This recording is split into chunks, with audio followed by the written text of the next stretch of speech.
Hello, everyone. We're back with you. Second week, second edition of our show, The Starting Five, the Crazy Ant Sports Podcast. I have my same great guys with me back. Again, my name is Brian. And real quick, don't forget to hit that subscribe. Follow us on YouTube. We're going to be dropping a lot of content during the week here moving forward. And I'm going to allow you guys to introduce yourself.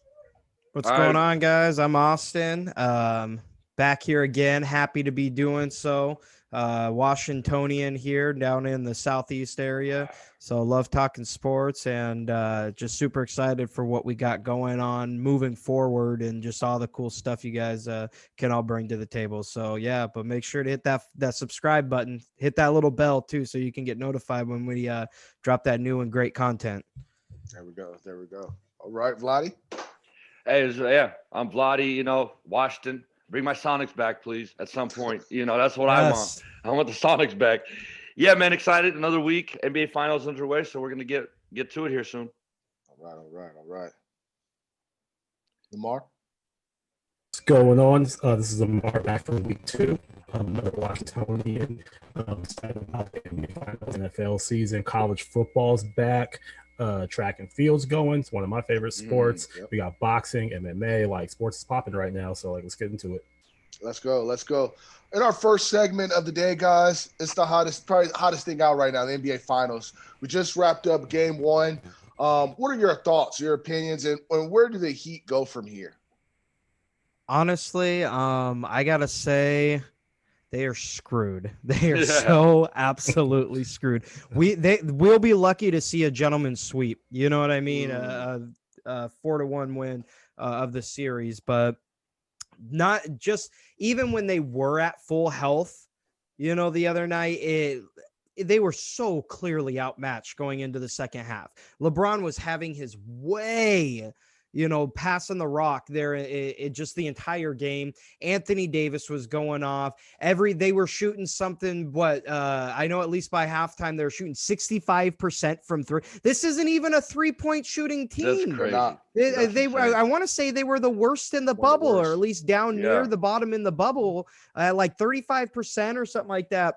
Right. For their team average, and they shot 65%. But see, that's the thing. That is the difference. Jimmy Butler is great. He's amazing, but they're young and very inexperienced. And when you've got a guy like LeBron James, Danny Green's been there, Rajon Rondo's been there. I mean, they just have a great cast of guys that so many people have seen as afterthoughts for so long. But these guys have been here before. They've won titles before. They've been in deep playoff runs. These are veteran guys who know how to seize this opportunity. You had Duncan Robinson going 0 for 3. They're just Tyler Hero didn't play super great. They're just and then the Jimmy Butler injury. I mean, I can go on and on. I'll let you guys get your stuff in, but man, I can't. Just remember, Heat in 6 was the number one trending thing on Twitter right before that game. That's so crazy. Don't tell me the people didn't have the Heat win in this series as a whole.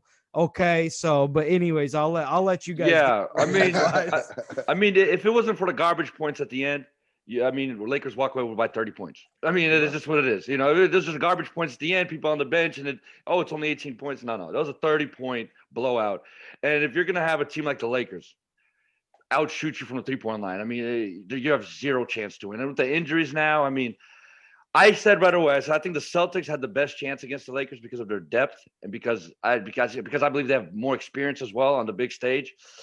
And they're just outmatched. It's just not even close. I mean, across the board. And like you said, Rajon Rondo's playing great. I mean, he's playoff Rondo.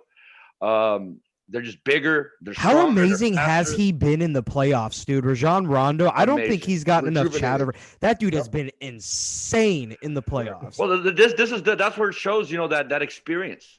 You might not look all that during the regular season, but that experience goes a long way in the playoffs. There's 2 points of the game when LeBron's out. He's the general. He's the man. He controls the pace. He gets everybody involved. He's the leader on defense. I mean, I just do not see. I mean, it would be nice to get 6-7 games out of this, but I don't see that. It's very unlikely. The Lakers have to collapse or have a brutal injury, which we don't want to hope on anybody. But there's no way this is going to 6-7 games. You have it in 5. There's going to be a game where 5. There's going to be a game and possibly 2 where the Lakers are just cold from 3. And historically, right. LeBron James's teams, when they have those games, like they historically lose, because, he's good at kicking out to the shooters and finding the open man. But if they're not putting the shots down, it's not going to happen. So there's going to be one game where they shoot, 20% from 3 or, 3 for 18, like something kind of crazy like that. Kind of come back to earth, right? Yeah, and that'll be, an opportunity for Miami. There's going to be a game where, perhaps Jimmy Butler just is like, I'm not going out like this, and he kind of goes off and has 40 or something like that. Other than that, I don't see it happening for Miami overall. Historically, there's enough of a history with LeBron's teams where they come out slow in game 1. If you look at his playoff history, they've lost. Yeah, they've lost a lot of game ones, and not just in the finals, but throughout the playoffs. They've lost a lot of game 1s, or it'll be a game 1 where he doesn't necessarily play great. I kind of equate it to like Floyd Mayweather. Like Floyd Mayweather, like the first 3-4 rounds of a fight, he kind of was like feeling his opponent out, and he's like, okay, well he lost those first 3-4 rounds, but then he kind of, after he figures out what he's looking for, then he turns it on. And if you don't catch LeBron in that game 1, then you're already behind the 8 ball. And it's like, that's where Miami's at right now.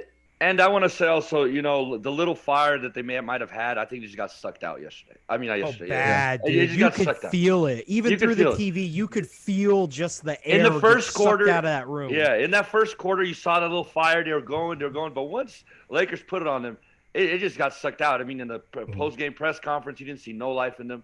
Not on the coach. And you cannot be out-rebounded by 25 rebounds. Where was Bam?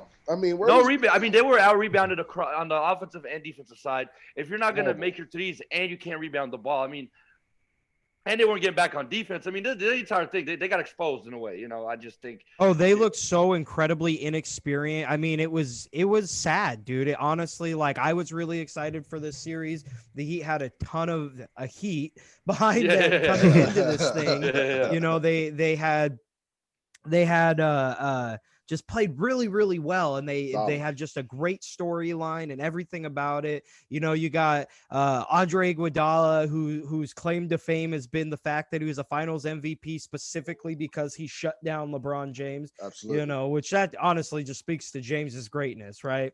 Like if I can still hang 30 on you, a dang near triple double, and the guy who guarded me specifically because I didn't just win the series. Right. Anyways. But then you've got Jimmy Butler, one of the best two-way players in the game. As I even proclaimed, I think he's up there with Kawhi Leonard, which really I still feel like he is. Sure. But you have Bam, all of that. They're just, it's horrible. It was horrible. I was so excited. And I think in this situation, I think the lack of crowd actually benefits the Lakers because they had their experience. And I believe if maybe the crowds were there and that they were up by 13 points, whatever. I think maybe they would have been able to hold on to that energy by hearing that they sucked the noise out of the Laker fans. Right. And I believe that in this situation, the experience that those guys have on the LA team, that doesn't affect them. And I feel like these young guys need that hype around them to have any kind of chance against an experienced team like the Lakers. Just that cheering, just that you're right, that energy, man, that just keeps them going, keeps them hot, keeps them in it, all of it. And that plays so big into that. And man, that's just it sucks, man. It was supposed to be such a good one, and they just got blown out. Oh my God. Yeah, and you would have had game 3 and game 4 in Miami. With the crowd going nuts. Right.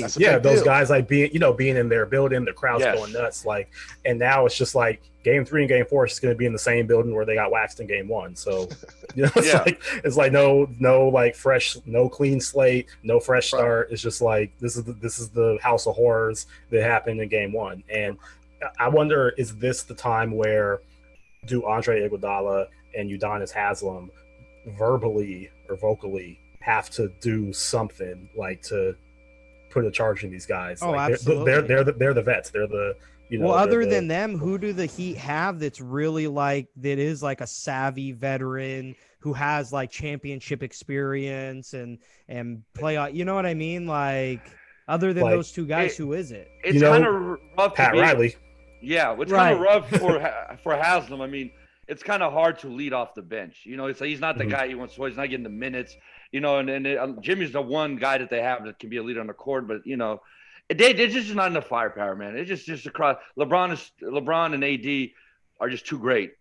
You know, and I just do not see. I mean, I'd be shocked if this went. Well, it's crazy to me too because the Heat just like collapsed defensively. Right. They did not get back at all. Right. All I heard Horrible about like transition through defense. the Eastern Conference Finals and even through most of the playoffs was this 3-2-2-3 zone or 1-2-1 zone, whatever 2-3 zone I think is what they were running. Yeah. It kind of stretched out. Yeah, and how incredible it had been, and they just been really kind of putting it all together.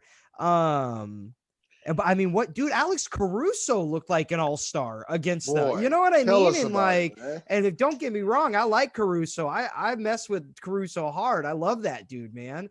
But bro, he looks like a 40-year-old PE coach. You know what I'm saying? Like, this dude is not the baller that he looked like in that game one. I will say Nunn needs to get a little bit of love though, because Nunn came up off that bench and put up like 25 points or something like that, or 20 points in 20 minutes. And they've basically said, y'all should have been putting me in the rotation from the gate. So, a lot sooner. Yeah, man. I don't know where this goes. I'm hoping that, you know, they can make this a series, but I'm looking at it like, do I believe they need to score at least 120 points a game to have a chance. And I don't know if they can do that. I don't think they're going to slow down AD and LeBron. And if you're going to make this a shootout, I'd give the Lakers the edge, obviously. I think they had 98 points. They need to get to 120 to have a chance in each one of these games, because you're going to get 60 out of those two, and the bench is going to show up and play. And it's going to be a long series for them. God, it's going to be a short series, really, bro. That's what I meant. It'll feel long. Anybody wearing a Heat jersey, it'll feel long. If the Heat played like they did, yes. But let me ask you guys, though. At their very best, the Heat we saw that beat Miami, the Heat that we saw throughout the playoffs, can that Heat, if we see them again, I mean, can they make this a 6 or even 7 game series? I mean, do they have a chance? What do they need to do to get I mean, transition defense, to me, number one thing, transition defense. I mean, I don't see them outscoring the Lakers, like being in a shootout. They need to make this a gritty, low-scoring series, a low-scoring game each time in, time out. And you have to rebound the ball. I mean, you can't be out-rebounded by 25. And then I don't know how many fast break points the Lakers had, but they were just flying down the court. And even when they did get back, it seemed like they all collapsed on the center, and you'd have these threes in the corners. Right.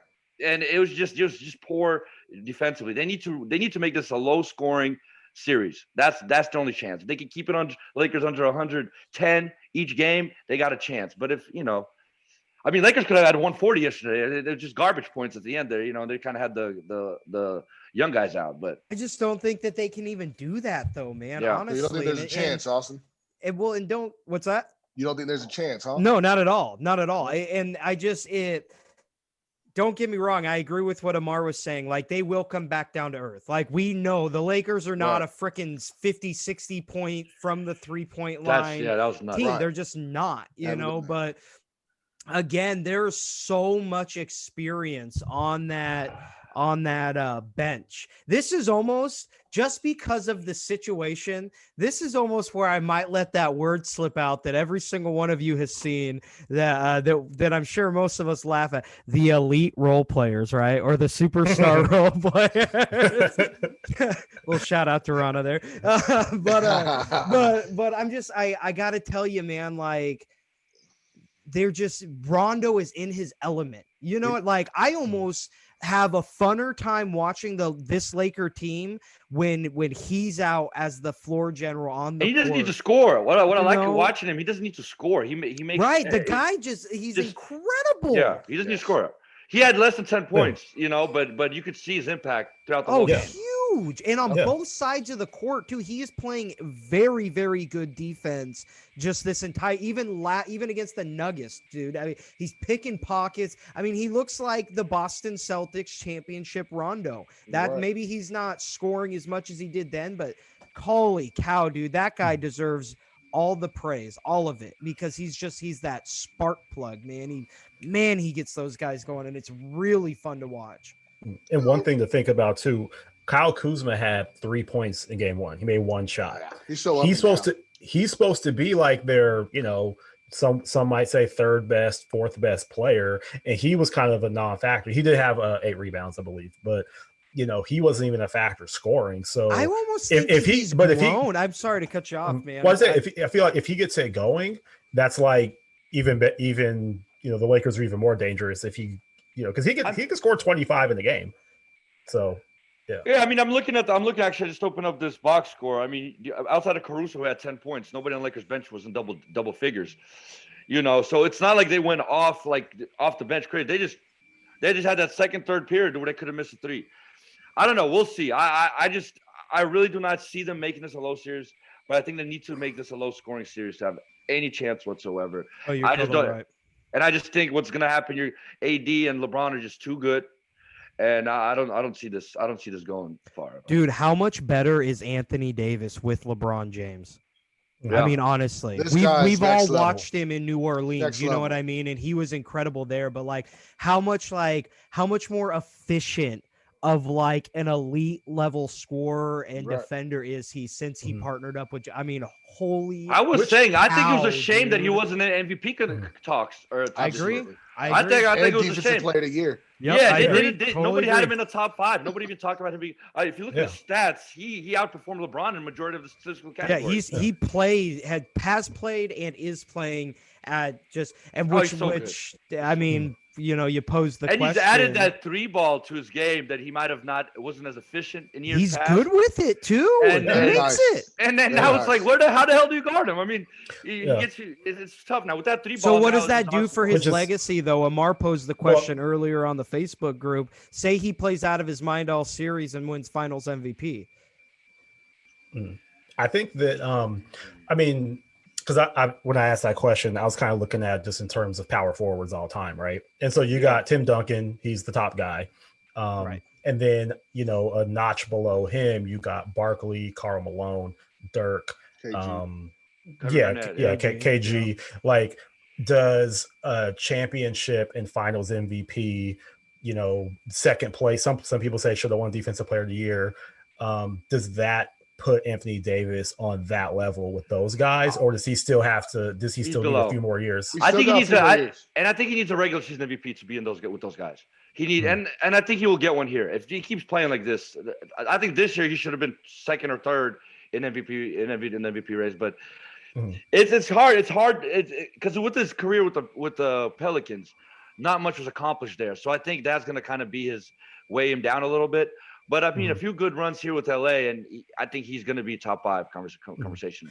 First off, low key, did y'all see Brian sit back when he named off Tim Duncan as the greatest power forward? I don't think there's a debate there.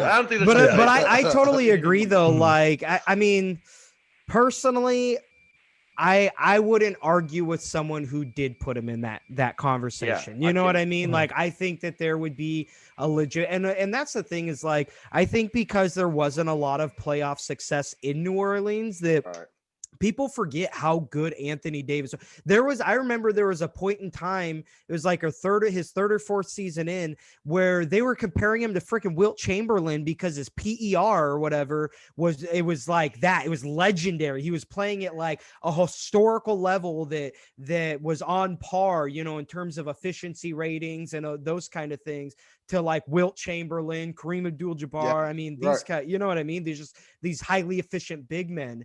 And, but he also suffered a lot of injury issues, which is what a lot of people again forget, that he got hurt a lot over there. He'd get going and he'd really be in that conversation for MVP or otherwise. And then he'd get hurt. And then everybody would just forget about him, So you say he wins this championship, say he wins this championship and next year's championship, right? At least one of those he takes home Finals MVP and at least takes home a Defensive Player of the Year next year. I think you absolutely have to put him in the top 5 category all time. And his career's not even close to being over. Yeah. And who I want to hear from are the people who said that LeBron makes guys like him worse. Yes. They said it with Kevin Love. They said it with Chris Bosh, that he turns these guys into spot up shooters and he doesn't let them play their game, and he takes away what makes them great. And I mean, Anthony Davis, he's gotten better. I think that spot up shooting thing is a good point, but I think it just helped AD evolve his game. But and let's I think be it just honest took him to here. the next level because his outside jump shot, because of LeBron's style of play, he was forced to work on it, obviously, and now he's added that thing to his arsenal. And I mean, pure talent wise, I mean, he might be the greatest of all time power forward. Pure skill. Yes. Pure skill. Yep. That's pure what skill. He might be the greatest power forward. That's what I was gonna say. Let's be honest. Like, who in their right mind would put Chris Bosh and Kevin Love in the same conversation as Anthony Davis? Like, even right now, you know what I mean? They were both incredibly talented in their own right. But there is, if you would even think to put those two in the same conversation, just pure talent wise with Anthony Davis, I have nothing. Nothing else that I need to hear from you in regards to how I view your ability to analyze sports. But I also think with those guys in both scenarios, they were the third option, and I wonder if that maybe lack of confidence, lack of having the green light as much, because in Miami it was D Wade was number 2. Over there was Kyrie Irving, and maybe that kind of pushed him out of their comfort zone in a way. And AD is the obvious second. I mean, he's par with LeBron, and I think, it's not. He's 10 times better than those guys. No brainer, right? Yeah, no brainer. Yeah. So speaking of LeBron, let's say they go on, they win this championship. Maybe he does get the Finals MVP, maybe he doesn't. Let's just talk about the ring right now. What does that do for his legacy? I mean, where does that move him up? Does that do anything? I think what I gotta ask is this championship. I know we haven't talked about the asterisk side of it. I don't know. I mean, I don't know how to feel about this yet. You know, I feel like I hate to be the hater that says, "Oh, they had an easy road because the Clippers came out. Nobody from the East, it seems," but I don't know. I think it's how people are going to perceive this championship. I think only time will tell. But I can't move him ahead of Jordan. I can't move him ahead of Kareem yet. I mean, no matter what, he's in that 3 to 5 range for me, and he's going to have to do a lot to bump out MJ and Kareem. I mean, he needs to win at least 2 more, probably another regular season MVP, which is asking a lot. But I don't think saying somebody's between 3rd and 5th of all time is really a knock on them. You know, I think you're right, though, honestly. Like, I think this championship here, it really doesn't do anything to move the needle. Maybe, if he wins Finals MVP a little bit, but I don't think that you put him in that consideration until he gets to number 5. I think number 5 is the one that, like, where you're like, okay, it's kind of like with Tom Brady, right? For a long time, people were like, no, Joe Montana's the best, he greatest playoff quarterback ever, guy was a winner, et cetera, et cetera. And then it just got to a point that once Brady won his 5th and so on, you're like, well, now you kind of can't deny the fact that he's the GOAT, and I'm not saying that it necessarily makes LeBron unequivocally the GOAT, but I think there is far too much firepower behind the argument that he is once he gets to 5, because then you're only 1 away from Jordan. And yes, everybody's going to want to hold the losses against him. But when you consider the consistent stat line, the guy puts up a triple double every single final 10 times. Yeah, I mean, that's nuts. That's ridiculous. Yeah, so at that point, it's kind of like you get to 5 and say he wins 2 more Finals MVPs, which is very likely, and at least 1 more regular season MVP, which again is very likely, which is crazy thinking he's going into season number 18. It's wild. But you add all of that, and like, I think you really gotta that conversation's not as easy as it is today. And I love how people always pretend like it's like the NBA has like secretly hid that Michael Jordan playoff loss when he came back under the rug, like he never lost in the playoffs. They're like, nobody knows about it. Keep it a secret. Dude, he lost. 9 years, right? Didn't he go 9 years before his first title? So no, but that's that one in the middle. We got back from baseball, Oh, that's right. Hey, people forget that's the one they. I did forget about it. Yeah, that's what I'm saying. People hide that one under the rug. The NBA hides it in the back vault. Like, don't mention that Jordan lost. Do not mention it. They locked the key. They threw it into the depths of the ocean, and they said, "Don't ever mention it. Don't bring it up." Every documentary you see about Jordan, every single documentary. I know he signs off on this shit. But they always sidestep that thing. They're like, he won 6 in a row. It's like, he came back from baseball and immediately three-peated again. And he did it. He lost, And I think we got to remember that. And Kareem lost, and people are going to lose. As much of a LeBron hater that I am, I don't hate him for his basketball side. I just dislike the way he left Cleveland the first time. It's always rubbed me the wrong way, and I struggled with it. but I can't deny his greatness. I mean, like, and I've always said that the East was easier there for a long period of time, and maybe he had a couple cakewalks. But at the end of the day, 10 finals is 10 freaking finals. You know, the one thing that kind of harms him is that loss to the Mavericks and the way he played there. I think that kills him. I think in the long term, that is going to be the one thing that's going to be the anchor keeping him away from Jordan and Kareem. It's going to be that series. Yeah, that's right.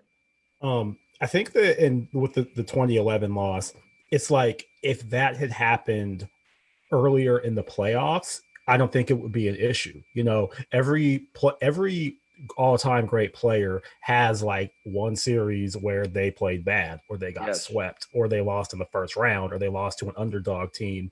And, you know, most of the time we let them have that, and then how they bounce back determines the rest of their career. Right.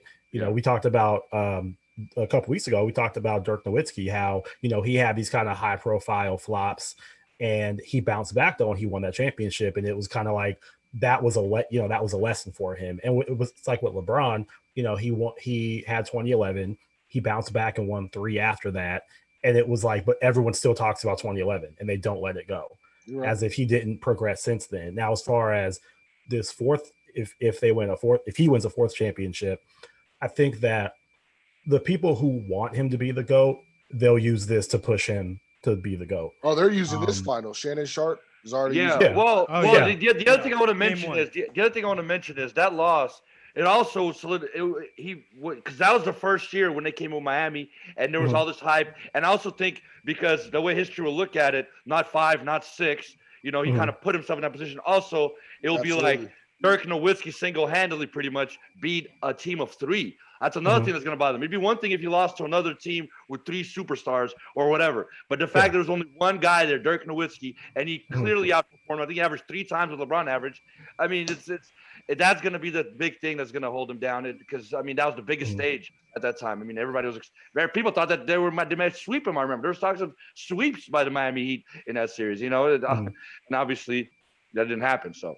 I can definitely see your point because, you know, like I don't see near as many people obviously holding like the finals losses to the Warriors and stuff against them. You know, like that's a pretty unnecessary, like, man, well, you know, but when you got one guy, right? Yeah, you got Dirk Nowitzki and then an old Jason Kidd, you know. Jason Kidd went and coached like a year later, you know. Right, handful of washed up players. I think it was the way LeBron lost. You know, when you average 8 points a game and your next 2 superstars are averaging 24, 25, we all know about the Wade LeBron little fiasco they had in the finals when Wade called LeBron out. I mean, and then early in the year when LeBron was having to deal with Spo, it's tough. You know, like I said, it's not so much he lost because Magic is 5-4 all time in the finals. Yeah. So Kobe has lost. Kobe had a horrible finals against Detroit. He had a horrible game 7 when they won. But for Paul Gasol, he would have been 0-2 against Boston in the finals. And our test with that crazy 3 at the end. I mean, who the hell thought our test was going to hit that? And no one talks about how the year before Kobe had to beat Ron Artest those Rockets to get to the finals, and the very next year went and got Ron Artest. And my most disappointing thing with Kobe is when he quit. And my most disappointing thing in Kobe's career, my most disappointment on his side as the biggest Kobe fan, is that him quitting against the Suns. I mean, and nobody talks about that either. And as a Kobe fan, I remember being so pissed. I was like, dude, like you have a chance to beat this team in 1 seed and move on, and who knows? And you just stop shooting just to prove some kind of point. Like because that's blasphemy. That goes against the Mamba mentality. And because it happened in the first round. If it had happened in the finals, it would be a bigger story. But it just kind of got swept under the rug and kind of got forgotten about. And so, you know, if LeBron had his biggest failure on the biggest stage. And that's why everyone remembers it. And other players, like, okay, for example, Kawhi Leonard, his biggest failure so far was in the second round. Eventually, people are going to forget about this. Right. He'll go on to win another ring and something of that sort. Right. Now, if that had happened in the finals, it would be more of a defining thing for him. Especially the way he played in that fourth quarter. Even if it happened against the Lakers, against LeBron, it would have been bigger. If he would have stunk it up in Game 7 like he did against LeBron, that would have weighed him a lot more. Because it was the Nuggets and it's the bubble, people are going to be like, we're going to forget about it. And because we didn't see that showdown with him and LeBron. Now, if LeBron way outplayed him and they would let's say they beat the Nuggets and LeBron way outplays them, I think that would have weighed on Kawhi a lot because that's what people have been talking about, the Kawhi versus LeBron debate that we had. Yeah. Yeah. That's the thing I don't really understand is like even in the regular season when they played, it's not like Kawhi just totally shut LeBron. You know what I mean? Yeah, I mean, like, that's madness. He still played pretty well in that. Maybe he didn't put up like a 50-point triple-double or whatever. And I got to be honest, I didn't think he was that great of a defensive player this year. No, not at all. Honestly, I think he phoned it in. He took a huge step back. I mean, I did not see that the on-ball defense that he used to have at all. Yeah, I agree. Like he still played the passing lanes well and whatnot, but he's not the guy, the lockdown defender he was a couple years ago. So, Vladdy, I know your answer to this question while we're on the Clippers. Yeah. Austin, Amar, what do y'all think? Should Doc Rivers have been fired? Hold up, let me start with this real quick. I want to start with this real quick because I think Frank Vogel has as many series wins with the Lakers as Doc Rivers has with the Clippers. Think about that.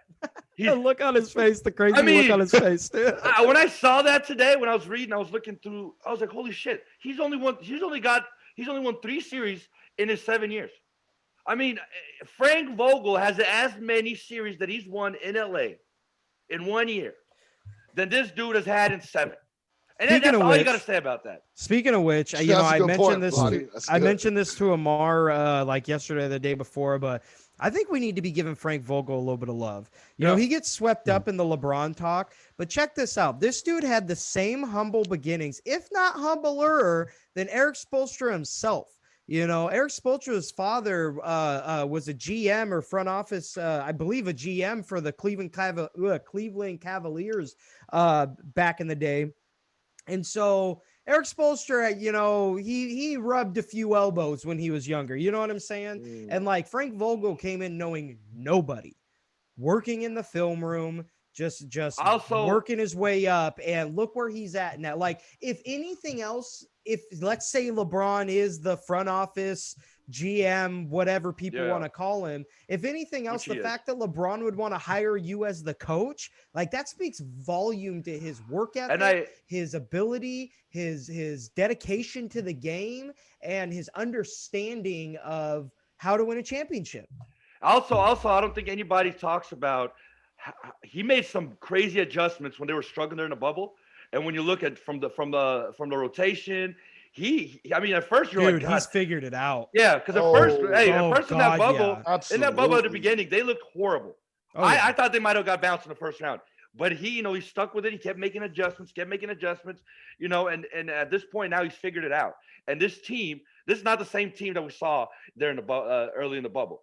This team is totally different. Oh, they're banging on all cylinders. And that has a lot to do with Vogel. LeBron can give you 30. AD can give you 30. But if you can't get those other guys to figure out how to get them involved and get them to score, you're going to lose in the first round against Portland. And I think he's figured it out. And this team is probably the best team in the NBA. I mean, regardless of Clippers or not, this team, the way they are right now, I think they might beat probably would have beat the Clippers at their height. All right, guys, great take on the Frank Vogel. He is definitely a very underrated coach in the league. But Doc Rivers, I mean, what do you think, Amar? Should he have been fired? Should they have given him another chance, at least one more year?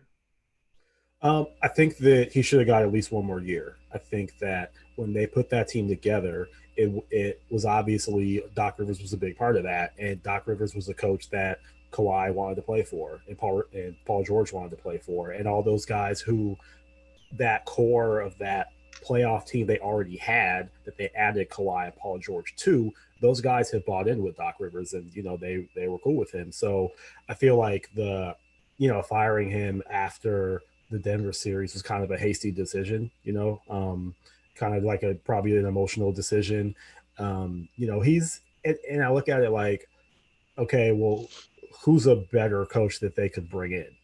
Who would be a better coach for those guys that they have, who all already, it seemed like trusted him and, believed in him and, were buying into his system and all that. You're trying to build this thing, not just for 1 year, but like long term. And so I'm like, I'd say give it at least 2 years. That's like, you wouldn't have fired Eric Spoelstra after Miami lost in 2011.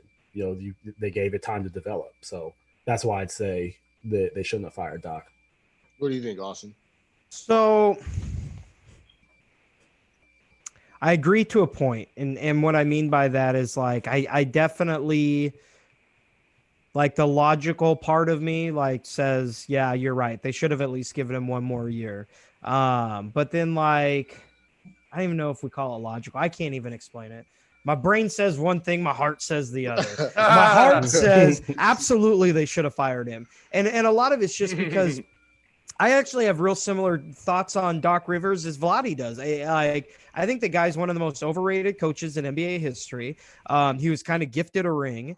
You know what I mean? Because even when that big three in Boston got together, like who honestly saw Rondo becoming the player that he did in that series and moving forward? He was You know, I amazing. mean, maybe I missed the ball on it, but I don't even like remember. I followed that team fairly closely that year just because I was a huge Ray Allen fan and I, wanted to see him get his. But I don't remember any point where I was like, man, that Rajon Rondo guy, he's going to be amazing. A freaking Hall of Famer potentially. So I just, I feel like with the emergence of him, that big three, he was kind of gifted a ring in that. And then since then, he's done nothing. He's had incredibly talented rosters year in and year out. He just keeps getting gifted these rosters with Hall of Fame players and perennial all-stars and all NBA players and defensive players of the years. I could be wrong on that, but no matter what, he always comes up short. And at a certain point, when you have a proven winner like Kawhi Leonard, and don't get me wrong, like Doc Rivers was not out there coaching Kawhi Leonard and Paul George to miss shots. You know what I mean? He wasn't out there like, hey, if you just don't make anything and play like absolute crap and totally stop playing defense and just decide that you want to give up on this game, that's probably going to be the way to do that. You know what I mean? Mm-hmm. But he has to hold some accountability because that's his job to come in, rally the troops, take his superstars and snap them out of it. Let me touch on that real quick. Hold up. I believe Doc Rivers' best job as a coach was last year. I feel like he takes his backseat to the superstars all the time. And what I mean by that, like last year when they didn't have much players, they did really well against Golden State. Or was it last year? It was last year. Last year. Yeah. Well, anyways, so I feel like when he doesn't have a superstar, like he showed us, he was actually a very fiery coach from the side. But it feels like when there's a superstar on the team, he kind of takes the back seat and lets the guys do his thing. And when you have superstars like Kawhi and Paul George who aren't very vocal, I think that hurts them because he's not the fiery guy.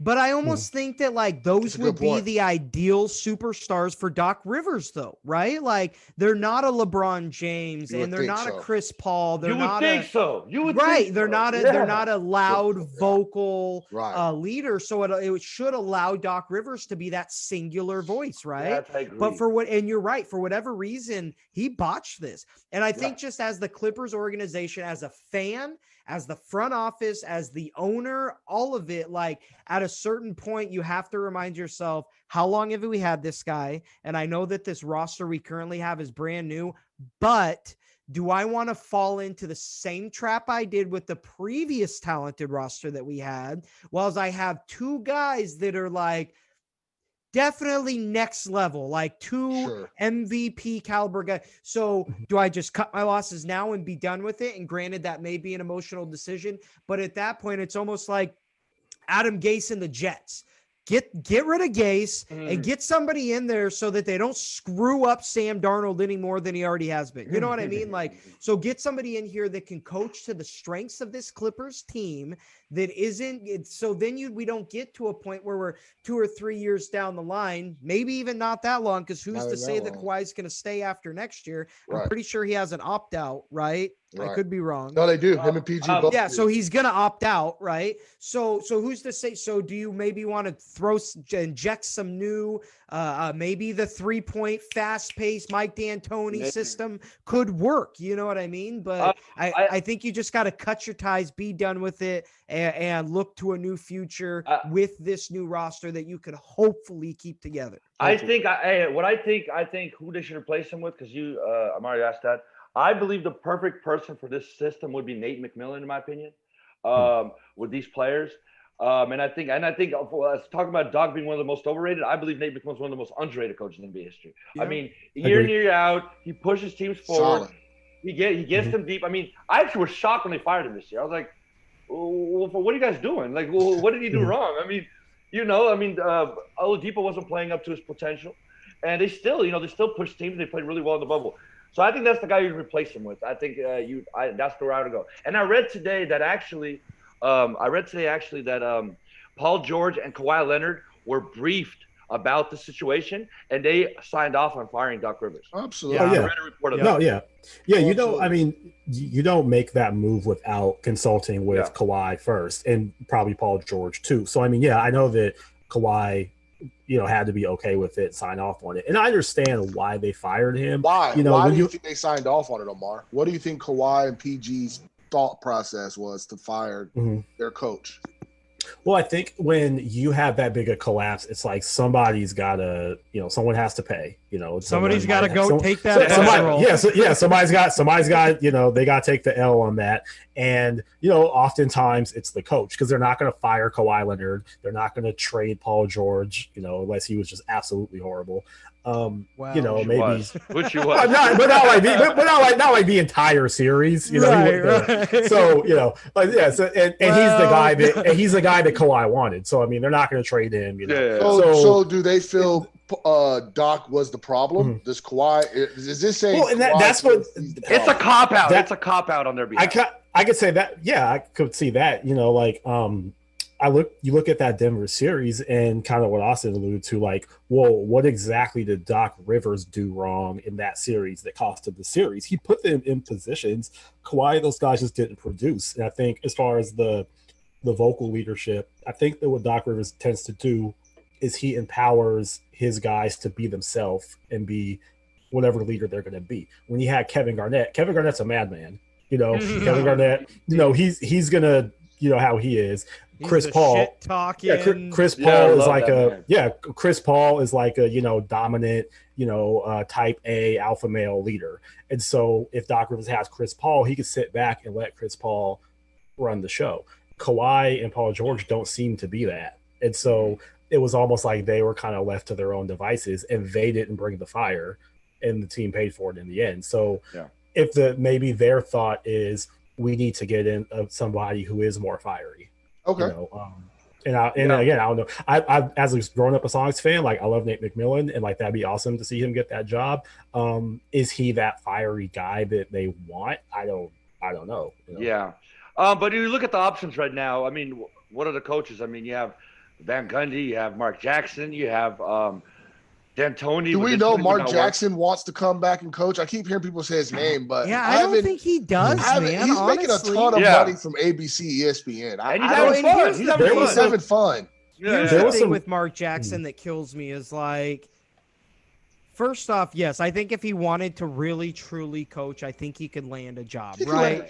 Yeah. But at the same time, like, I think the constant cries for him, and not that that's what you were doing, Vladdy, but I just think the general constant cries that every time a head coaching position comes open, well, Mark Jackson, you got to hire Mark Jackson. He put together Golden State, right? I hate that, man. I hate that shit. It doesn't make sense. Mark Jackson was a perennial playoff loser, right? And like Jerry West had far more to do with putting together that team, right? And it was the injection of Steve Kerr's run and gun, fast pace, shooter friendly shooter and transition system that propelled them to that next level to be that team that they were. So I'm not saying Mark Jackson is garbage. Absolutely. No. Put him on most teams and they would be a fringe playoff team, if not in the mix. Right. But Mark Jackson is not the guy that is like, he's not a championship coach. I'm sorry, but he's just not. I mean, with this team, he could be. But this team could be. I think this team fits the style as well because he's like a defense first coach type of thing. So the Clippers might fit, but I hate the fact that everybody always yells Mark Jackson. I'm like, I mean, he's great, and I think maybe that a lot has to do with him being on broadcasting side now, and we always see his voice. So I think that kind of amps it up. But I don't want to see him leave because him and Van Gundy to me are the best duo on television when it comes. I don't want to see him leave. You're right. I think he's the John Gruden of the NBA right now. You know, when John Gruden was announcing, it was every year, want to hire Gruden? When they're going to bring back Gruden? And it just built and built. And I think Gruden liked that. He liked that he was so in demand. And it probably, you know, increased his salary as an announcer because the network's like, well, we got to pay John to keep him. Oh, absolutely. You know? And it's a leverage play. It's a great leverage play. Right, absolutely. Right. And he was seen as more and more of an expert. And so I think that same thing's going to happen with Mark Jackson. It's going to build and build and build. And eventually, I think he will come back and take a job for a ton of money. And it'll be an ideal situation. I don't know if it's going to be the Knicks or, you know, I don't know where he makes his offseason home. You know, it might be somewhere close to home. I'd love to see him with the Knicks. He'll come back for a lot of money because every year it's just going to build that like, oh, you got to hire Mark Jackson. Yeah. You know, Friday, you brought up Van Gundy. He's actually up in talks for this job as well. Phil Jackson, Chauncey Billups. No, Phil Jackson's too old. Phil Jackson's too old. He doesn't have the legs. I don't think Phil Jackson's I think he's done. I think they said he had third best chances of getting the coaching position. I could believe that because honestly, I feel like Laker Nation will crucify him. I honestly think he's cut his riddance. He's just. I honestly feel owner, like a name has to be a part of the hire, right? It can't just be some no name. Right? Like it has to be like a big high caliber hire. And that's what the question. But who is there? Who is there out there? Like, who that person would be? I mean, they have Ty Lue on staff.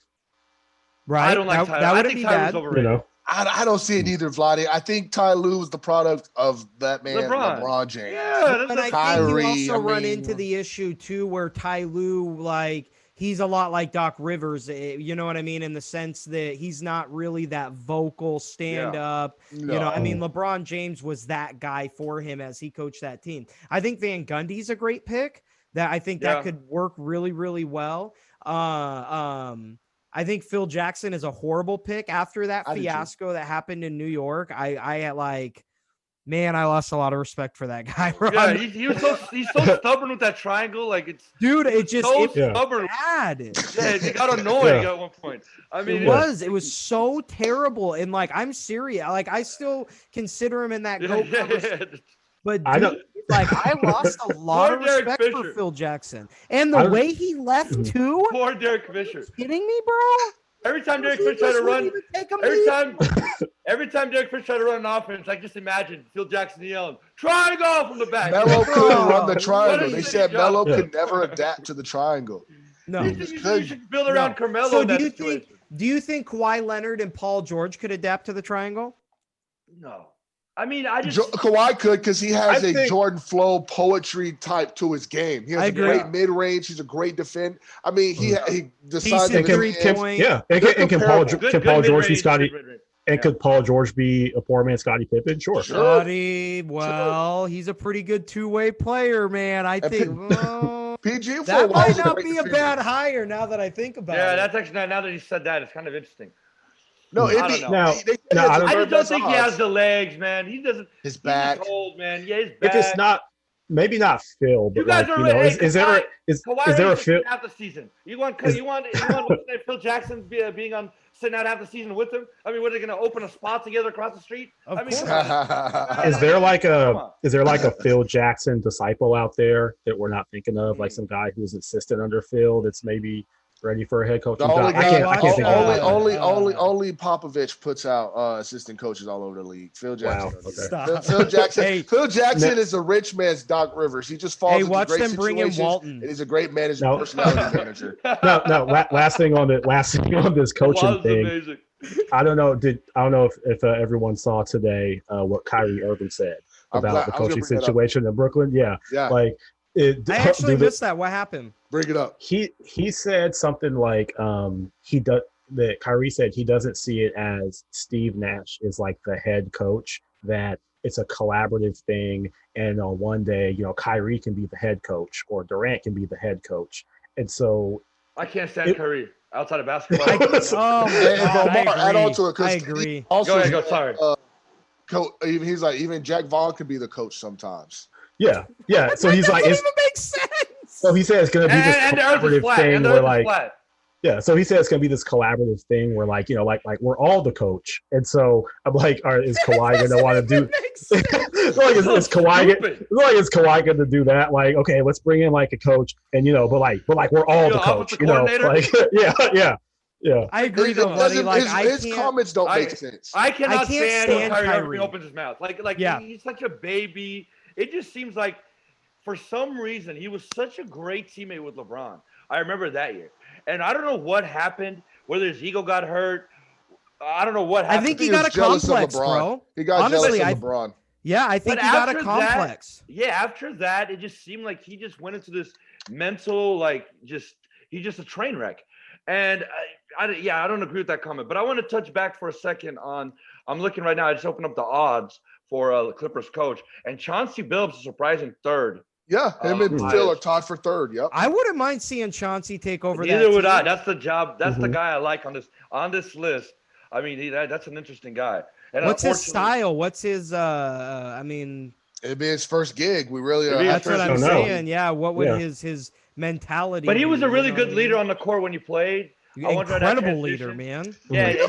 Don't you have to be able to coach a Kawhi Leonard? I don't think we've ever seen an NBA superstar with his personality, a sports superstar, really. Yeah. Type of personality. Yeah, very. You don't know if he's coming or going. I mean, you don't know if you just pissed him off or not until you hear from his trainer, from his uncle and shit. Like, I just thought of this. You really want that job? And if him and Paul George leave, you don't have a first round draft pick for another 10 years. And I gotta say this: it's championship or bust next year for them. And if a coach it was this year, really too. This year as well. But that's another thing about that being a tough job, because you will get all of the blame if they lose and none of the reward if they win. Because they'll say, very little. They're going to say the players that won it. But if you lose, you're going to be out the door as well. So for a guy like Chauncey, maybe that's not a good move. Being your first job, do you want to walk straight into that? That situation? I don't know. Yeah, think about that. Yep. Yeah, it's a gamble.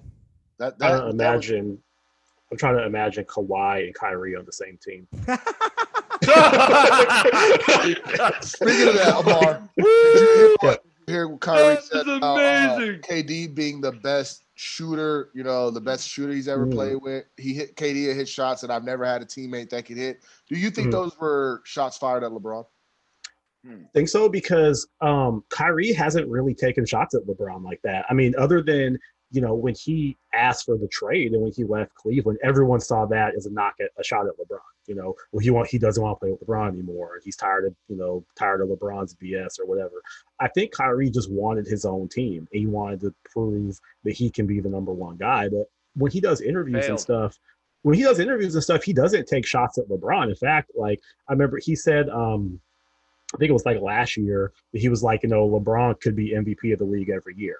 And then Kyrie was the one that came out and said how, he apologized to LeBron for, being immature and all that kind of stuff. So I don't think that was a shot at LeBron. And LeBron's not this amazing shot. Yeah, he's not a shooter. It's not like this amazing shot maker. I don't think that's if Kyrie had played with Steph Curry and then he said that about KD, okay, maybe he was taking the So shot. you think the media is trying to make that into it? Because a lot of people are running.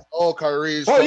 Shit. But you know what? They've always been trying to do that. It's trying to make it a rivalry between them two. And I think what the media used to do is just start ignoring Kyrie Irving. Right. Well, they try so hard to make this a Kyrie versus LeBron thing. And you're right. LeBron has always, whenever he's spoken about Kyrie, he made a few comments about man, I was ready to give him the car keys and, kind of upset that he asked for the trade or whatever. But other than that, he's always praised him. He's always, mentioned, spoke about him as a little brother to him or whatever. And Kyrie has always praised LeBron and always made a point to acknowledge his greatness, and you're right in the sense that Kyrie has never played with a shooter like Kevin Durant. Kevin Durant, whether anybody wants to admit it or not, absolutely has to be in that conversation for one of the greatest shooters of all time. You know what I mean? He is in that conversation. He might be the greatest shooter of all time. Right. His mid-range, his pull-up in general is absolutely unstoppable.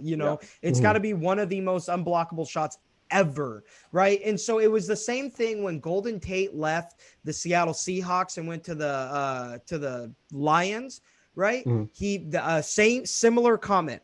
Golden State said in a comment that he was really loving working with his new quarterback, and and Matt Stafford is throwing with a velocity and making throws that he's never had a quarterback make before. And people immediately, they jumped on the Golden Tate was messing with Russell Wilson's wife and that was a shot at Wilson, and et cetera, et cetera, et cetera. But the reality is like at that time, Russell Wilson wasn't the guy that he is today, and he wasn't throwing those super crazy passes and hard balls and whatever. So like, it was a factual statement, and that's okay to make a factual statement and not have it be, well, obviously he's saying screw LeBron James. Yeah. LeBron James is the worst teammate he's ever had, and that's why he's got daddy issues, and that's why he's crazy now because of LeBron. Like, it's just nuts to me. Yeah, I mean, it just depends on your experience. I mean, LeBron was not that shooter, especially when he played with Kyrie. I think he's become a better shooter in the last couple of years. When he played with Kyrie, he was not that shooter. He was a playmaker. So I think it's crazy. And I think, like I said, when you just stop listening to Kyrie in general, and I think it was a very responsible statement because you're kind of taking the power away from Steve Nash in a way, and you're kind of it's going to be hard for Steve Nash to come in and kind of hold the locker room together from day one. If you have one of your best players saying, well, I can be the coach one day, he's the coach the next day, how are you supposed to take control of the team in a bad situation? How are you supposed to bring the guys together if they go on a slump? If you don't feel like you're the coach, what the hell? It's an insane statement. Especially given that we have all seen Kyrie quit numerous times in the past. Yes. Like when the teams are getting blown out or things aren't going his way or his shot won't fall. I have seen that dude quit numerous times. Just like give up. He's overly talented, but he's just a head case. That's all it is. It might not happen for so after he's retired or whatever. But like, I really want to read Brad Stevens's like tell-all book about about the Kyrie era, because like that could be like that's going to be revealing, I think. And I wonder if Brad Stevens is like, he'll never say it publicly or not now, but like when Kyrie left, Brad Stevens was kind of like breathe a sigh of relief. God. Right. Yeah. Well, dude, look what he did with that team without Kyrie. You know what I mean? That's the thing that's like amazing to me is like, don't get me wrong, Kyrie's made some huge shots in his life, but like this dude never even smelled the playoffs before LeBron got there, right? And then the very next year he goes over to Boston and then gets hurt, and the team makes a deep run to the Eastern Conference Finals without him. Yeah. And they actually played a lot better without him. They played better without him. Yes. I mean how, like, where is this? I just don't understand where this mentality that Kyrie Irving is that guy. He's a super because he's super talented. I mean, he is. But like much like Rondo, you would never say that Rondo was that guy. Rondo was playing incredible through the playoffs and in the finals. And that's where like Kyrie can shine. The fact that he has the championship experience, that he is incredibly talented, all of those things. But like, I am not putting the fate of my team's championship hopes on Kyrie Irving. I'm sorry. I'm not putting all of that weight. That's exactly why bringing in KD was a must-have for them to accompany Kyrie, because there's no way I'm putting everything on his shoulders and saying, yep, that's the guy who's going to lead us to the promised land. I got to ask, with him and Durant's Twitter fingers, I mean, this might be a dysfunctional ass team. I mean, I'm surprised it hasn't been more so. I said they're going to be the most like interesting team on social media to follow, because Kevin Durant's the way he is. He can't let things go, and Kyrie's good for a handful of like weird interviews and weird quotes per year. So that's going to be a team to follow. So on that note, before we get off the NBA. Going back just a little bit between the Kyrie and LeBron saga, I mean, I think we all maybe saw what LeBron said today, asking about him and AD, why are they so successful. He said, hey, neither one of us are jealous of each other. Do you think maybe he meant anything towards Kyrie, Wade, Kevin Love, anybody else? I mean, what are y'all thoughts on that? I mean, him and Wade, I don't think there's ever been any of that. Kevin Love has also always been complimentary. Like he says like, I wish I could still play with LeBron and all that. I mean, I don't think it always necessarily has to be like a star. If these guys are taking little subliminal shots, it might have been like some role player guy in the team that was like a hater in the locker room or whatever. And we don't know who that is because we only look at, how are Kyrie and LeBron getting along, or how are Wade and LeBron getting along. It might have been, Eddie House was a was a jerk, like, and so LeBron's thinking of that guy, or you know what I mean. So it might not have been a shot at anyone in particular, or it might not have been a shot at any superstar. I think it takes a lot to be a superstar and join LeBron. Why? Is because you automatically know you're going to be the number 2. And a lot of guys have that ego. Like, I can't imagine a guy like, I thought I was pretty impressed how Paul Pierce handled himself at the time. But, the other guys, one was a shooter, one was in the post. If you get like Dwayne Wade was surprising, but it's hard to play with LeBron. And I think that's why Kyrie left the first time. I remember the story was he was training with Kobe and Kobe pushed Shaq out. So now Kyrie wants to do his own thing and be the man. It obviously failed. But yeah, I just think it takes a lot to like come in and you're going to be number 2. Even if LeBron, we haven't seen him decline yet, but even when he declines, it's just that presence of LeBron James is going to be there. And I think that might be intimidating for people. Yeah, I agree too. And that's one of those things where it's, I can't necessarily say that it was a shot at anyone. It may have been, but I don't think so. I think it was just one of those where, like I would say that if he were to speak on what made him and Dwayne Wade so great together, it's their friendship, their brothership, their just that relationship. Like that's what made them so great together. With him and Kyrie, I think it was taking over that mentorship role, right? Like trying to bring him up and allow him to become this next level superstar, which he hadn't quite been on his own. He was just a really talented guy that couldn't make it to the playoffs. And then with AD, I think AD is like really the first, in my mind at least, I confidently say this. AD is the very first superstar that LeBron's played with that is on his level in that regard, right? Like AD is very much as talented as LeBron. He just is. And the things that he does, he is amazing at today in this league right now, right? So, but even then, if you notice, but even then, you look at AD, he wasn't in the MVP discussions this year. Right. And anytime somebody gives Lakers praise, it mostly goes towards LeBron. So even at this point, it's still LeBron. So that's what I meant when I said it's intimidating. Yeah, no, and that's my point too, is that to be at that level, like the egos, like there's a high chance for egos to clash, right? For sure. Like whose team is it, this and that. So for AD to be able to still play at that level, all the while taking a back seat to understand that, hey, let LeBron be the vocal leader here.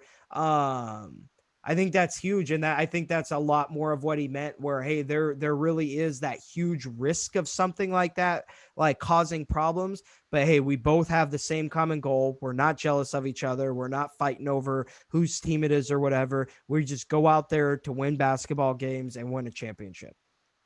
That's a good point. All right, y'all. Okay, moving on. We're going to get into the NFL segment. We all know about how COVID has really devastated the world, devastated our country and our local communities.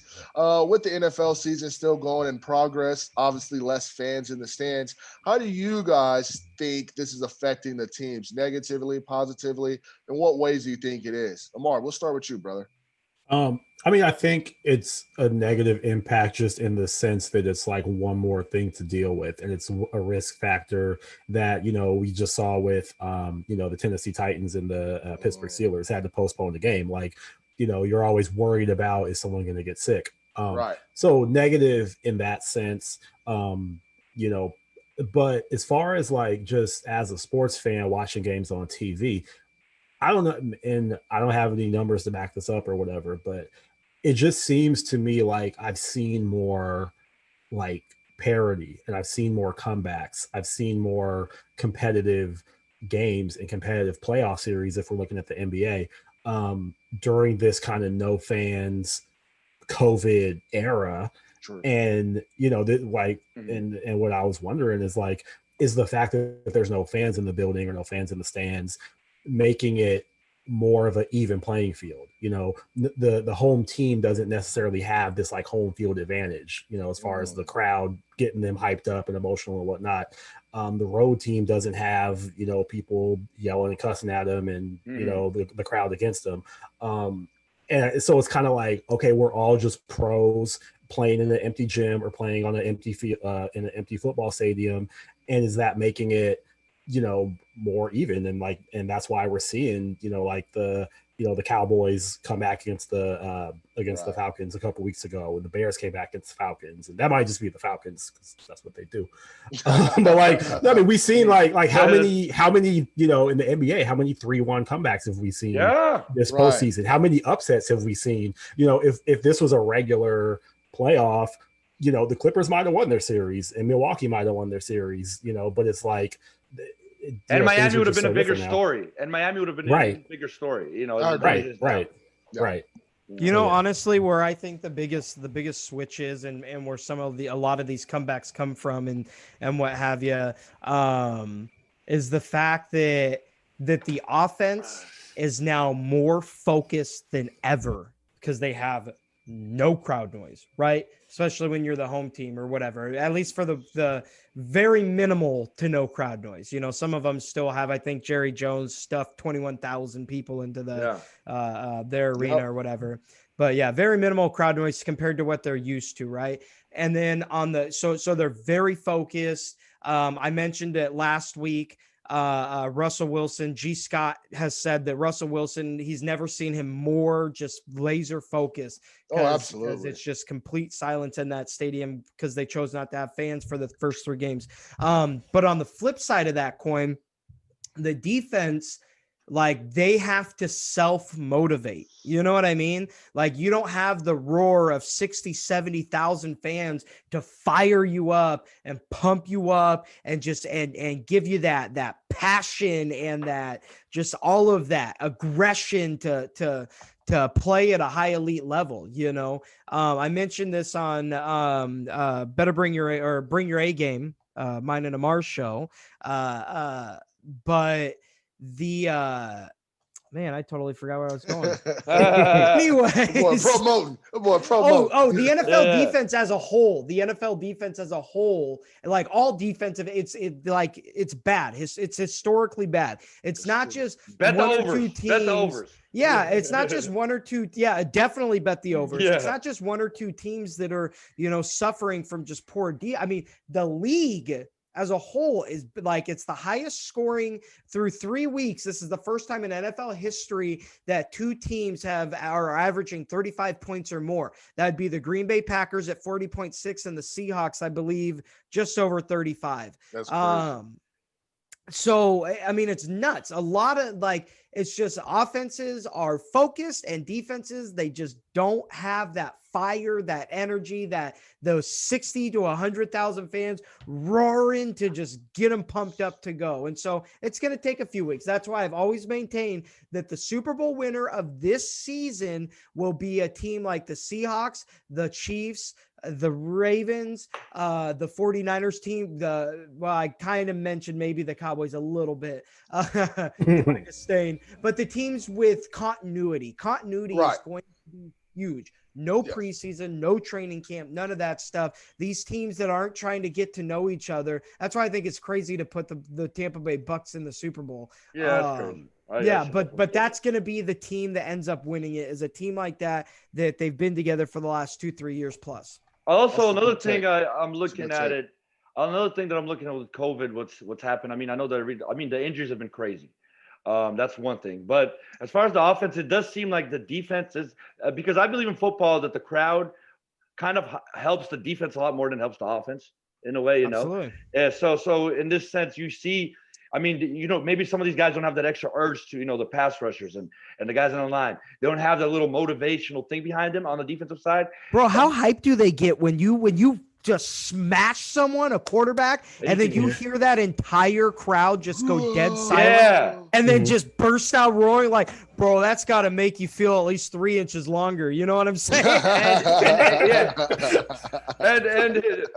hey, 100%. And I just, you kind of see it in this play. You see guys aren't going after the quarterback. It seems like these guys have all the time in the world in the pocket. And I think it was Pat McAfee who, the first week he did a smart thing. He bet every single over, a crazy amount too. And I think Dave Portnoy did the same thing. And they basically won every game because before the season started, the overs were they didn't know that this was happening. Now you see them obviously go up.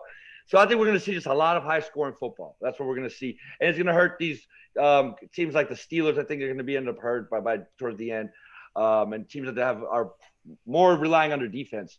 I think in the long run, this offensive stuff is going to catch up, and they're going to be knocked out early. Great point. Great point. So, I mean, there's no doubt about that. The fans in the stands, even from a morale point of view, it's a different game. I don't know about you guys. I mean, not that I go to a lot of NFL games anyways, but just watching it from the TV, it feels like it's a whole different game. Just knowing that those stands aren't full, or you don't hear those voices. Going back to the NBA, you watch some of those games, those players will be running down the court and they'll be making faces and screaming, and it's just baby mamas and little kids over there. You know what I'm saying? Like, you could just tell, like, that's a part of the game. You can be at the park playing with your boys. We go out and play, and somebody hit a couple of shots in a row, or you end up winning somehow. You act like you just won the championship. So, no, I mean, I definitely think so. But I will tell you, one of the funnest things about the NFL, because of the no fans, is you hear every hit. And oh my God, it adds such an amazing dynamic to the games. Every play just feels that much more intense, you know? That boxing and UFC have been amazing. Yes. Like, I love when you hear the punches, you hear them talking smack when he's on top of him, and I'm like, yes, this is awesome. Like, I almost enjoy the UFC and boxing. I've been watching a couple of matches, more so without fans than I did with the fans. But for football and basketball, I definitely like the fans there, because it's just exciting when you see the people, explode out of their seats. It kind of brings excitement to even us, the fans, And I think it's an interesting thing that you brought up the Cowboys. I found it interesting that the NFL even allowed that certain teams can have fans, certain can't. That's going to be an interesting advantage in the playoffs, especially if Texas loosens up, because Jerry Jones don't give a damn. If the governor's going to allow him to fill up that stadium, he's going to be like, during the playoffs, fill it up. Fill it up. Jerry Jones don't care. He wants to win, and he's gonna. If you're going on the road and you're going to the Cowboys in the playoffs that's going to be a huge advantage. That being the only team with those fans. It's going to be interesting. The crowd, yeah. Interesting point. Speaking of playoffs, I know it's still early in the season, but it does bring us into our last segment. Who do you guys like best out of the NFC right now? And the reason we're talking the NFC, I think the AFC is a little up for grabs. A few teams still hurt. And quite honestly, the Chiefs are really looking like the best team out of the AFC right now. So let's talk about the NFC. A little bit more challenging, a little bit more bunched up at the top. Your NFC West is stacked. Who do you guys have coming out the NFC this year? I'll go now. There's two teams that I really like right now. I liked preseason. I said it was going to be the Saints. Yes. But they're not looking all the way there. Drew Brees, I mean, I don't know. It's still early. They have injuries, obviously. But I think right now the two best teams in the NFC are Green Bay and Seattle. And I'm a Seahawks diehard fan, and I have Seahawks going because I have that bias that even if I think they're second, I'm going to say they're first, So I'm pushing them. But I think Green Bay is going to be – and I'm excited – because if we run into Green Bay in the playoffs, Seattle and Green Bay, there's been some historically amazing games between Russell Wilson and Aaron Rodgers. And if we can get another one of those deep in the playoffs, oh my God, that's gonna be juicy. Another NFC championship like that. Yeah, come on. Yeah, that has got to be one of the most underrated. Like, I would, if you were to take Tom Brady and Peyton Manning and Aaron Rodgers and Russell Wilson, I think I would almost take Aaron Rodgers and Russell Wilson. That's been so fun. Mary, the NFC Championship game comeback to send them to that second Super Bowl. Awesome. Last season when they played again, I mean, they have just battles. Incredible games. Yeah, dude. I love just it. Amazing. Even before those two, do y'all remember we want the ball, we're going to score? Yep. Yep. Oh, do I so remember that. Oh. Yeah. That's awesome, yeah. But I agree. Honestly, that's where I'm at. I've got Green Bay and Seattle. I think the Cardinals are for real. I think they're going to be a sneaky third or fourth seed. Honestly, well, I guess no, they'd be sixth or seventh or fifth or so, whatever it is. They'd be a wild card. Anyways, I think they're going to be a sneaky third or fourth best team. Honestly, I think Seattle's just going to edge them out when it comes to the season's end for the division, but. the big, like Aaron Rodgers and Russell Wilson, that's why. That's it. I don't, you know what I mean? Like, I don't really need to say anything else other than Aaron Rodgers and Russell Wilson. They are both playing out of their minds this season. Aaron Rodgers is hitting all the throws. Aaron Jones is starting to come on really, really well. But Rodgers' receivers are playing great. His defense is doing pretty decent. I mean, the Packers have a squad and they could be a legitimate, anywhere from a 11 to maybe even as high as a 14-win team. And I think the same thing with Seattle. I think their basement is 11 wins, and I think their ceiling is 14 wins. I think they honestly could do that. And that's just because Russell Wilson is on such another level. MVP. That as we've seen, like it's an outgunning league right now. You know what I mean? So when you got a guy that's putting up 4 or 5 touchdowns consistently a game, the running game is going to get figured out. Chris Carson's coming back. Luckily, that injury is nothing serious. DK and Tyler Lockett are only going to get better, only going to get more complimentary to each other, and Russell Wilson's only going to get more comfortable. I think Greg Olsen needs to be the starting tight end. No questions asked. He has played very, very well in the role that he's had. And that defense is going to figure things out, especially once Jamal Adams gets healthy again and Quandre Diggs finds his niche there. So, I have them winning the whole thing this year. Let me say one more thing real quick about that too. And I think that my fears of the Seahawks coming into the season were the offensive line and the defense. And it seems like because of what we talked about, the defenses aren't playing as well because of this crowdless thing. It almost can't evens us out with other teams whose defenses aren't playing well because our defense isn't there. And it actually helps our offensive line because the pass rushing hasn't been all that great so far in the NFL because of the lack of noise. So really our 2 biggest weaknesses have kind of been canceled, evened out in a way.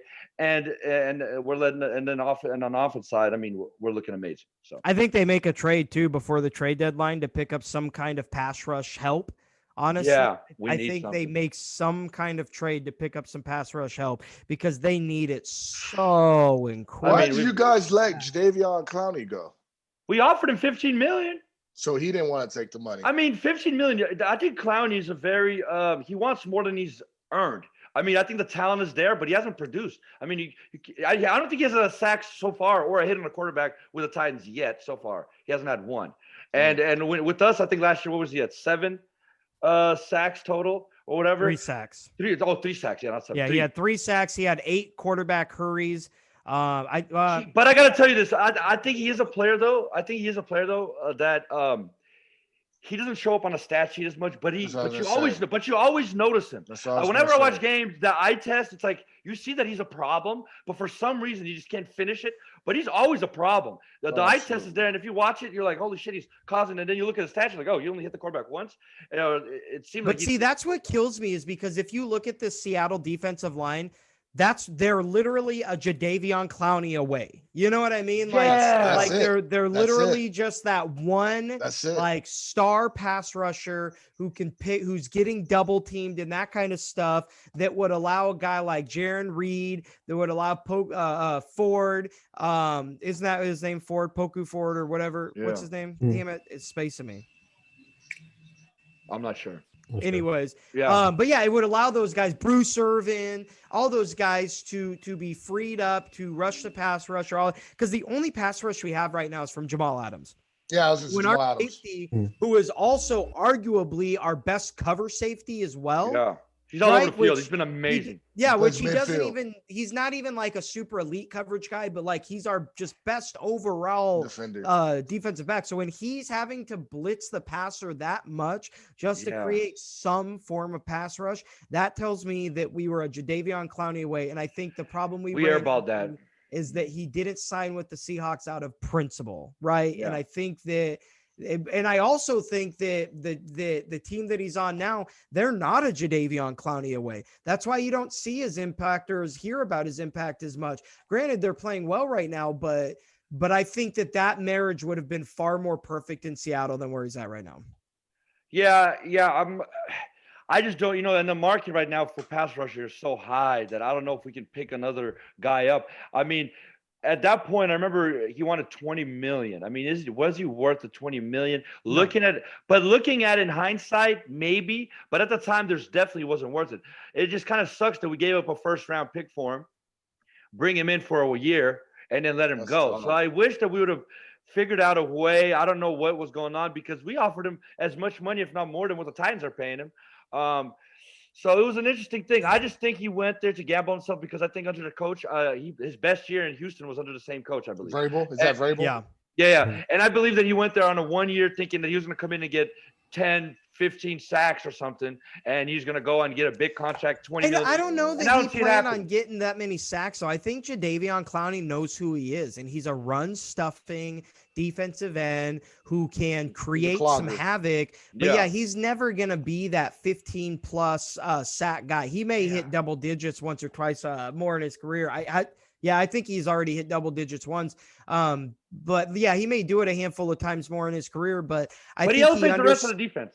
I think he understands that his role is more to create distraction and create havoc to free other guys up. And that's why he played so well in Houston, because when you got a guy like JJ Watt on the other side, you know what I mean? So, and that, again, that's why I think that marriage in Seattle would have been so perfect, because he would have been out there, being able to cause all the havoc, get in the way, stuff the run, all of these things, which, as you notice, the Seahawks aren't quite as good at the stuff in the run as they were last year. And then you let your guys like Bruce Irvin, Jaron Reed, your actual true pass rushers, regardless of where they're sitting at on the line, you let those guys go and get the quarterback, and right now they can't muster that, because everybody, they can't. You got to get a guy freed up, and they can't do it. What do you guys think about, speaking of pass rushers, Alden Smith? Dude hadn't played football in 5 years. Dude, he's looking like the Cowboys' best player. Bro, I'm blown away. I am so, it pisses me off, because I was a very, very big fan of Seattle signing Alden Smith. I preached it numerous times that I thought that would have been an incredible signing for them. When the guy was playing before, he was amazing. He was a head case, and he screwed around and got in trouble a lot or whatever. But when he hit the field, the guy was incredible. So yeah, I don't understand where people got this idea that he wasn't going to come in and make some kind of impact. I didn't know he'd make this kind of impact. I mean, that week one game was phenomenal. I watched. Yeah, I would have loved to have seen him. I mean, he looked MVP towards Russell Wilson. He had, that guy looked incredible. Yeah. Oh, yeah, I mean, I don't know where DeMarcus Lawrence has been. I guess he just got paid and Murphy's Law. Yeah. Alden, dude, he was big. He looked fit. He was fast. He was, all of it. He came in ready to play. Yep. Go ahead, Amar.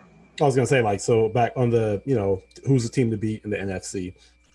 I, like Vladi, going into the season, I had New Orleans as possible Super Bowl champ. I haven't seen that, these first 3 games, and this just might be the time that Drew Brees is slowing down. He's 41 years old. It had to happen at some point. Maybe this is the year, when the decline has started. So I can't put them in that spot anymore. I put Seattle there, but my only issue with them is they live on the edge so much. And it seems like every Seahawks game comes down to the last play or the last series or, the last possession or whatever. And so it's do I trust that it's never going to come back and bite them, that they're going to, one day the luck's going to run out. And so then I look at Green Bay. Their wins have been a little more decisive. Aaron Rodgers is looking on point. So I think Green Bay could be the team to beat right now in the NFC. And I don't want to count out Tampa Bay. We were talking about how are these teams responding, with no fans and during COVID and with all these distractions and whatnot. And if your leader is Tom Brady, isn't he the guy that you think can get everyone together and get everyone focused and get everyone on the same page, kind of like that guy that he's seen everything there is to see, and maybe he can galvanize that group and get them focused and enough to where they can win the NFC. So I'd say Green Bay would be my pick right now. I don't want to write off Tampa Bay, and Seattle's right there. I'll take Dallas over Tampa Bay at this point. See, and that I don't know that I would take Dallas over them, but like I said before, I think continuity is going to be key. And when you've got You know, that tandem of Russell Wilson and Pete Carroll have been together almost a decade. And then you consider Tyler Lockett's been in that mix since his careers began, you know, however many years ago. Dwayne Brown's been there for a few years. Bobby Wagner's been there, you know, since he's been drafted. I mean, you have KJ Wright. Tom Brady also hasn't looked good. To be honest, we're talking about Drew Brees' decline. I think it's evident that Tom Brady's in his decline. Oh, absolutely. And I think Drew Brees retires at the end of this year. Is Tom Brady a good enough leader to kind of compensate for a lack of continuity? I say yes. I would say yes, absolutely. They have the talent. They absolutely have all the talent. Yeah. On both sides of the ball. Yeah, I just haven't been impressed with Tom Brady's play so far at all. He just hasn't looked that good. They've kind of looked subpar. I mean, I would go Seattle, Green Bay at the top, and then the second tier would be, I think I like Dallas and the Saints to be right there below, and then the Buccaneers after that. And then another team that has looked really good, granted, they haven't played the best opponents, but San Francisco still looks good despite all these injuries they have. That's a good point. Despite all these injuries, they're still like kicking butt. And it was the Giants and the Jets, you know. But I just think that's what's going to come up to bite them once they finally dealing with those injuries. And you know, obviously depending on how well Jimmy G and Mostert and all those guys come back, but I think that's once they finally get up against a Seattle in a division game, or even a Arizona in a division game, or you know, one of these top tier playoff teams. I mean, LA, the Rams. Yeah, even LA. I mean, it's just a tough division in tough general. Division in football. I think eventually that's going to show up to where those injuries are going to play a huge part, because otherwise, I would have the Niners right up there. I'd probably have them taking the division from over Seattle or you know, continuing with being division champs or whatever over Seattle if it wasn't for the injuries they're dealing with. Oh wow! And I'm not saying they're a contender like that, but nobody's mentioned the 3-0 Chicago Bears. Yeah, they gotta be the that was a joke. That's gotta be the fakest 3-0 though. You know what I mean? Like that 3-0 that's about as many games as they're probably going to finish the season. But we saw Nick Foles come in for somebody and win a Super Bowl. Yeah, but outside of Khalil Mack, I don't like anybody on that team. And Tariq Cohen just went down for the season. And I'm talking about the coaches, the water boy, everybody.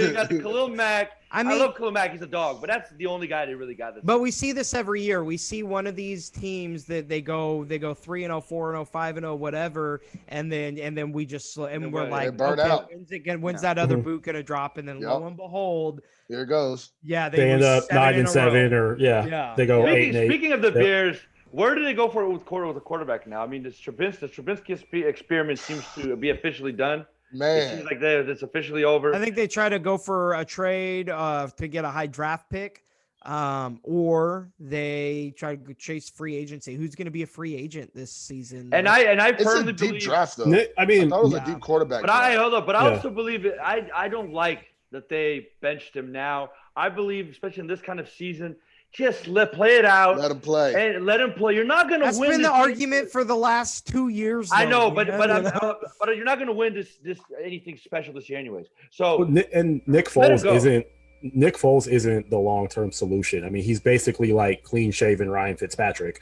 Like he's not the guy. He's the fill-in guy, but he's not the guy. And I mean, I don't think they're done with Trubisky. I think, this might be one of those, bench him for a few games and then give him another chance a few weeks from now. But with me, it seems like his biggest issue is his confidence. And I don't see how this helps that at all. It seems like he overthinks his decisions. At times he looks great.